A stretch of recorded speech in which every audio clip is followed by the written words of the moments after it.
नमस्कार दोस्तों, स्वागत है आपका इस सीरीज़ में जिसको हम कहते हैं स्पिरिचुअल योगा।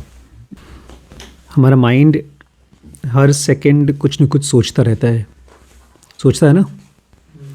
कभी कभी वो सोच बड़े काम की होती है, कभी कभी वो सोच बड़ी दुख वाली होती है, लेकिन दोनों ही सोच हैं। जैसे ही कुछ सोचता है मन, उसके अंदर का साइलेंस डिस्टर्ब हो जाता है। फिर अगला थॉट, अगर आप कोई स्पिरिचुअल सीकर हैं तो ये आता है, मैं ग्रो नहीं कर रहा हूँ। अगर आप बहुत ध्यान से अपने आप को भगवान के साथ एक करना चाहते हैं, चाहे मंत्र के ज़रिए या अवेयर होकर के, जैसे ही कोई थॉट आया आपको लगता है सब खत्म हो गया। लेकिन यहाँ पर स्पिरिचुअल योग में हम इस विज्ञान को जीने से पहले समझने की कोशिश करते हैं। लास्ट टाइम हमने पढ़ा था किस तरह से हमारे माइंड में 4 सेक्शंस होते हैं, जिसमें से एक सेक्शन हम लोग अभी पढ़ेंगे और 3 सेक्शंस ऐसे हैं जो आगे चल कर के डेवलप होगा, अभी है नहीं। जैसे एक छोटा बच्चा, जवानी भी होती है उसकी, बुढ़ापा भी होता है, लेकिन वो सब भविष्य में होता है, आने वाला होता है। ऐसे ही हमारा पहला सेक्शन तो बना हुआ है माइंड का, ब्रेन का, और बाकी के सेक्शन अभी आने वाले हैं। लेकिन जवानी, बुढ़ापा, टीनेज, ये सब इंसानों के शरीर में तो अपने आप आता है। हमारे ब्रेन के हायर सेक्शंस अपने आप नहीं खुलते। यहीं पर उन लोगों में और आप में डिफरेंस है जो स्पिरिचुअल पाथ नहीं फॉलो कर रहे हैं और जो कर रहे हैं। जो लोग नहीं फॉलो कर रहे हैं, चाहे वो कितने भी अमीर हों, वो धीमे धीमे डिप्रेशन में जाएंगे। वो कितने भी पढ़े लिखे हों, वो बीमार होंगे, दुखी होंगे, और जब मरेंगे तो डरेंगे, क्योंकि उनका हायर सेंटर्स नहीं खुला है, ना ही तो खुलेगा। और हम में से ही कोई आदमी कितना भी अनपढ़ हो, कितना भी मूढ़ हो, अगर वो स्पिरिचुअल पाथ पे है, उसने अपने आप को बोल दिया कि भगवान मुझे इस दुनिया को समझना है, सीखना है और मुक्त होना है, और उसके लिए काम करने को तैयार है, तो उसके हायर सेंटर्स खुलेंगे। और कुछ ही जन्मों में वो इंसान जो स्पिरिचुअल पाथ पे चल रहा है, वो हाइट्स पा सकता है जो बाकी सारी इंसानियत करोड़ों अरबों जन्मों में नहीं कर पाएगी। एक तरह से दो राह है, एक तरफ शॉर्टकट है मुक्त होने का, और एक तरफ बहुत लंबा रास्ता जिसका अंत पता नहीं है। इसलिए स्पिरिचुअल पाथ को फॉलो करने से पहले आप समझें। इस योग में सबसे पहले एक्सप्लेन करते हैं सेक्शन 2B। मैं चाहता हूँ आप सब ये 3 चीज़ें हैं जो ट्राई करिएगा। शाम का समय निकालकर, बिस्तर पे जाने से पहले या सुबह उठने के बाद, जब भी अब समय मिले, आप खाली हैं, 15-20 मिनट के लिए बैठ जाइए उस मैट पर, सूर्य नमस्कार करिए और थोड़ा सा ध्यान करिए। अगर आप अपनी सांस को लंबी कर सकें, प्राणायाम कर सकें, वो करिए। क्योंकि सेक्शन 2B हमारे ब्रेन का वो सेक्शन है जो एक तरह से अभी डेवलप नहीं है, लेकिन उसका मेन काम है ध्यान, मतलब कंसंट्रेशन, धारणा मतलब मेडिटेशन, और इंट्यूशन मतलब दुनिया के साथ कनेक्ट हो पाना।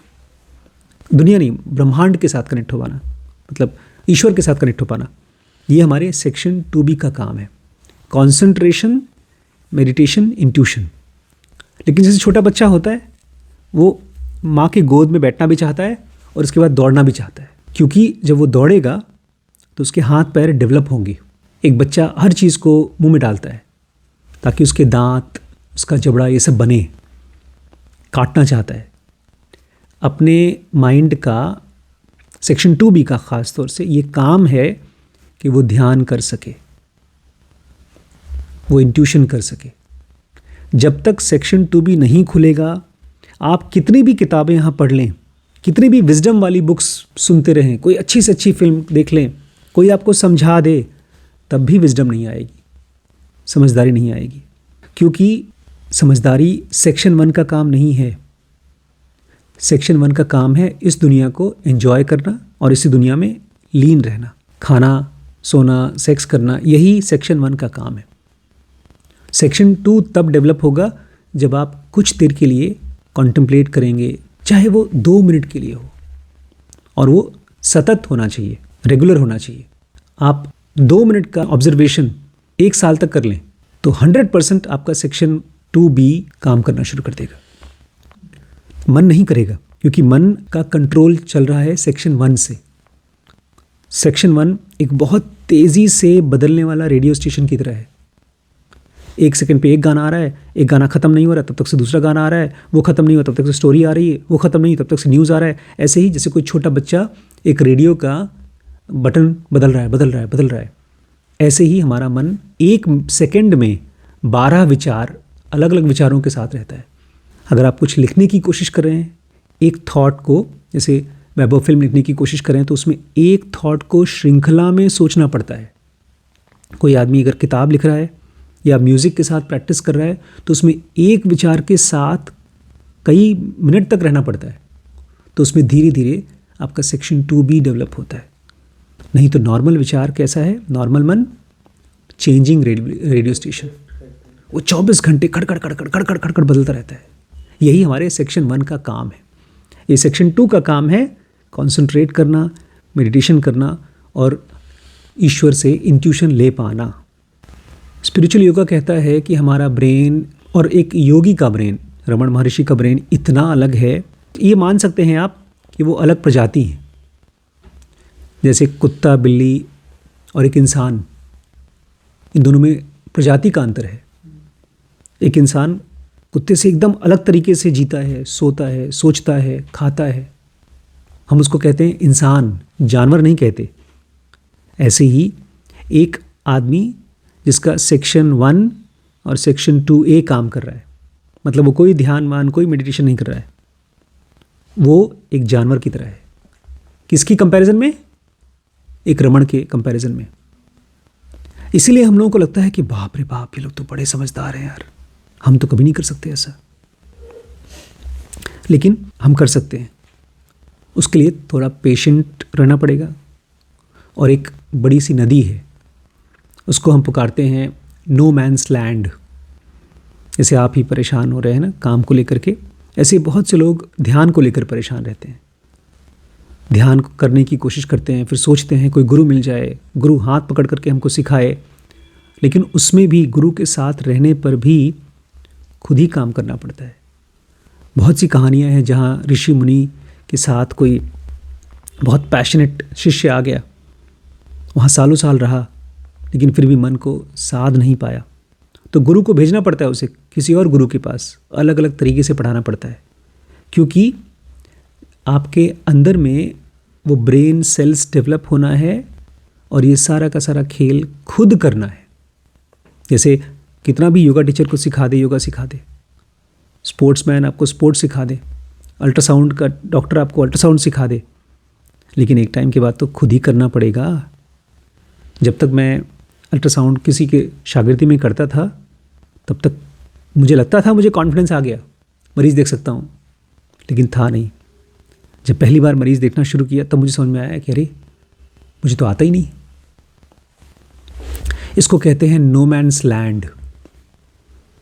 जैसे रेगिस्तान होता है, नो मैन्स लैंड, जहाँ पर बहुत दूर दूर तक कोई नहीं होता, और अगर आप फंस जाते हैं तो आपको अकेले ही उसे क्रॉस करना होता, नहीं तो रेगिस्तान में मर जाएंगे आप। हमारे मन में सिस्टम 1 में, सेक्शन 1 में ये धारणा है कि कहीं ना कहीं से कोई सहारा मिल जाए। और ये धारणा कहाँ से बनी है, अभी आपको आगे चल के पता चलेगा। इमोशन से। अच्छा लगता है उसको कि कोई आ जाए, हाथ पकड़ ले, सिखा दे, आसानी हो जाए। लेकिन ये नो मैन्स लैंड कोई और क्रॉस नहीं करा सकता। इसके उस पार, नो मैन्स लैंड के उस पार गुरु इंतज़ार कर रहा है आपको सिखाने का, पढ़ाने का, क्योंकि तभी जाकर के आपके सेक्शन 2 वो हेल्प कर पाएगा सेक्शन 3 में पहुंचने के लिए। सेक्शन 3 सबसे खतरनाक सेक्शन है, चमत्कारी शक्तियों का सेक्शन, उसको बोलते हैं पैरामेंटल सेक्शन। सेक्शन 2 को कहते हैं इंट्यूशन सेंटर, सेक्शन 4 को कहते हैं ट्रांसेंडेंटल सेंटर। ये 4 सेंटर्स हैं हमारे ब्रेन में। इन चारों के बीच में एक बड़ा सा, मतलब सेक्शन 1 और 2, 3 और 4 के बीच में, एक तरफ 1 है, एक तरफ 2, 3 और 4 है, इसके बीच में बड़ा सा नो मैन्स लैंड है। जो आदमी इसको क्रॉस कर लेता है वो तो CCS की तरफ पहुंच पाएगा। मतलब CCS मतलब होता है उसकी स्पिरिचुअल यात्रा फ्री हो जाती है किसी भी स्ट्रगल से। फिर उसको सुबह उठने के लिए, खाना कम खाने के लिए, सेक्स के साथ या क्या सही बोलें क्या गलत बोलें, कैसे ध्यान करें क्या ना करें, ये सब उलझन नहीं रहती, क्योंकि उसके ब्रेन में एक तरह से किला बन गया। उस किले में अब सेक्शन 1 परेशान नहीं कर पाता, उल्टा उसकी मदद करता है। लेकिन इस नो मैंस लैंड को आपको खुद ही क्रॉस करना पड़ेगा। यहाँ पर इन्हीं चारों सेक्शंस को ऐसे भी पुकारा गया है। जो हमारा सबसे हाईएस्ट सेंटर है जहाँ भगवान कनेक्टेड हैं, उसको कहा गया है सीनियर मैनेजिंग डायरेक्टर, सबसे बड़ा बॉस। वो सेक्शन 4 है। उसके नीचे जो सेक्शन 3 है जहाँ पर सारी चमत्कारी शक्तियाँ चलती हैं, उसको बोला गया है जूनियर मैनेजिंग डायरेक्टर, कंपनी में जैसे जूनियर होता है। और उसके नीचे सेक्शन 2 जो ध्यान कर सकता है, उसका नाम दिया गया है जनरल मैनेजर, जैसे हमारे दिलीप जी हैं, मैनेजर साहब हैं। और उसके नीचे जो सेक्शन हम अभी यूज़ कर रहे हैं इस समय, जिसको हमको पढ़ना होगा, उसको बोला जाता है डिविजनल डायरेक्टर्स या डिपार्टमेंटल हेड। अलग अलग डिपार्टमेंट के अलग अलग हेड, जैसे अल्ट्रासाउंड का डिपार्टमेंट का एक हेड है, लैब डिपार्टमेंट का एक हेड है, और एक्सरे डिपार्टमेंट का एक हेड है। तो ऐसे ही अलग अलग डिपार्टमेंट के हेड हैं।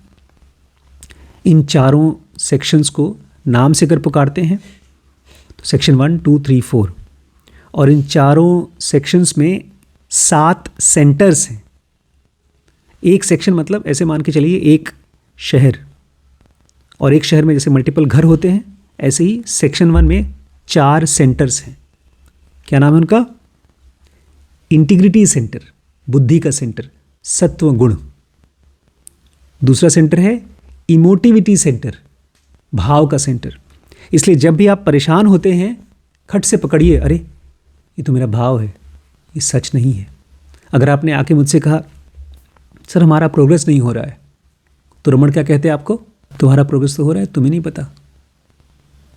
आज एक दिन तुमने शराब नहीं पिया, तुमने किसी से लड़ाई नहीं की, तुम बीमार नहीं हुए, तुमने किसी की मदद की, कुछ तो किया, कर्म किया, तो वो तुम्हारा इमोटिविटी सेंटर है जो तुमको बोल रहा है तुम परेशान हो, तुम्हारा ग्रोथ नहीं हो रहा। इसके बाद थर्ड सेंटर है सेंसुओसिटी, जो हमारे शरीर में जानवर का सेंटर है। तुमको पता नहीं है तुम ग्रोथ कर रहे हो कि नहीं कर रहे हो, लेकिन हमारे डिपार्टमेंट में जो डीप नॉलेज है, वहाँ पर बेचारे बच्चे सेंसुओसिटी से परेशान हैं। जब थोड़ा बहुत बोर हो जाते हैं तो जाते हैं, सुट्टा मार के आ जाते हैं। एक भाई साहब हैं जो खास तौर से सुट्टा मारते हैं, पता नहीं भी मारते कि नहीं मारते हैं, बहुत से लोग मारते हैं। उसको बोलते हैं सेंसुओसिटी। आप वो नहीं पी रहे हैं, इसका मतलब आप ग्रो कर रहे हैं। ज़्यादा परेशान हो जाते, अवेयर नहीं होते तो पी आते। अगर आप दिल्ली में होते, आपके आसपास सब पी रहे हैं, तो आप पी आते। अगर नहीं हो रहा है, इसका मतलब ये है कि आपके अंदर में ग्रोथ हो रहा है। ये तीसरा सेंटर है। और चौथा सेंटर है मोबिलिटी सेंटर, जो इन तीनों सेंटर्स के काम को देखती है और एक हिसाब किताब लगाती है। फिर है पांचवा सेंटर, उसको बोलते हैं इंट्यूशन सेंटर, जो ध्यान कर पाती है, धारणा कर पाती है। उसको अगर एक्टिवेट करना चाहते हैं तो शाम के समय जब सेंटर खाली हो गया, सब चले गए, आकर के अपना 10 मिनट 15 मिनट के लिए उस योगा हॉल को चार्ज करिए। जब एक इंसान किसी जगह पर बैठता है और ध्यान करता है तो जगह चार्ज होना शुरू हो जाती है। उसके बाद धीरे धीरे आप देखेंगे आपकी लाइफ में चमत्कार हो रहे हैं। जो आपको लग रहा है कि बड़ा काम हम कैसे करेंगे, हम तो किसी लायक नहीं है, तब ज़िंदगी आपको यूज़ करेगी बड़े काम के लिए। मैं कुछ बड़ा काम नहीं कर सकता था, मैंने बहुत कोशिश की करने की, जब छोड़ दिया तब ज़िंदगी ऐसे उठाती है जैसे नहीं हम लोग शतरंज के में प्यादे उठाते हैं, यहाँ से वहाँ रखते हैं, ऐसे ज़िंदगी आपको उठाती है, यहाँ से रखकर वहाँ रख देती है। आप केवल एक निमित्त मात्र इस्तेमाल होते हैं ज़िंदगी के द्वारा।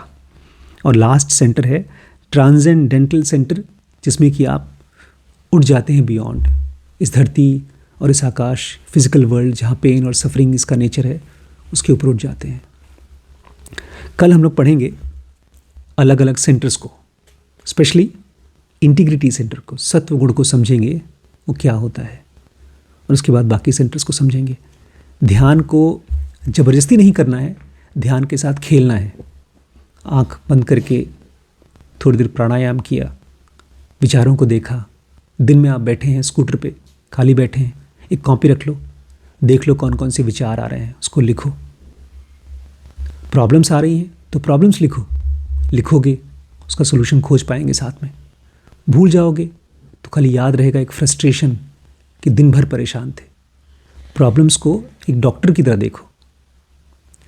जिस डॉक्टर ने पहली बार शरीर को काटा होगा अंदर देखने के लिए कि बीमारी का जड़ कहाँ है, वो तो मरे हुए आदमी को काटा होगा ना, उसको ठीक तो किया नहीं होगा। ऐसे ही आपके लाइफ में जो कुछ भी परेशानी है उसको एक पोस्टमार्टम करिए। आज मैं गया, कौन सी चीज़ थी जो मैं नहीं कर पाया, उसको लिख करके उसके बारे में पूछिए। हर रोज़ जब क्लास में बैठते हैं डॉक्टर सिद्धांत की तरह उन शब्दों को लिखिए। मैं आज देख रहा था यहाँ श्रीश का एक नोट कागज़ पड़ा हुआ था, उसमें श्रीश ने इन्हीं सब सेंटर्स का नाम लिखा है। स्पेलिंग मिस्टेक था उसमें, तो इन्होंने उसको स्पेलिंग को ठीक किया है। छोटी छोटी एक्टिविटीज़ जब करते हैं उसी में से बड़ी एक्टिविटीज़ निकलती है। पढ़ा था ना, एक एक छोटा छोटा स्टेप बड़ा स्टेप बनता है। ठीक है।